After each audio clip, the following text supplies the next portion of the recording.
ദേശീയപാത 183 മുണ്ടക്കയം 35 മൈലിനും കുട്ടിക്കാനത്തിനും ഇടയിലുള്ള മലയോര പാതയിൽ യാത്രക്കാരുടെ ജീവന് ഭീഷണിയായി മണ്ണിടിച്ചിൽ രൂക്ഷമാകുന്നു.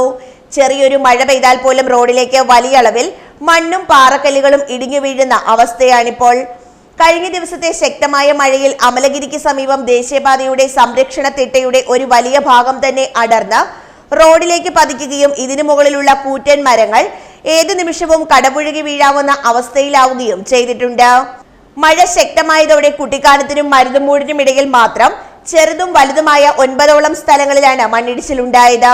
മുൻപ് ഭീമൻ പാറക്കല്ലുകൾ അടർന്നു വീണ അപകടമുണ്ടായ അതേ ഭാഗത്ത് തന്നെയാണ് കഴിഞ്ഞ ദിവസങ്ങളിലും ശക്തമായ ഉരുൾപൊട്ടലുണ്ടായതും കല്ലും മണ്ണും ഒലിച്ചു വന്ന് റോഡ് തകർന്നതും. പാതയിലെ നിരവധി ഇടങ്ങളിൽ കല്ലും മണ്ണും ഇടിഞ്ഞു വീണ് യാത്രക്കാർക്ക് ജീവൻ ഭീഷണിയായി തുടരുകയാണ്.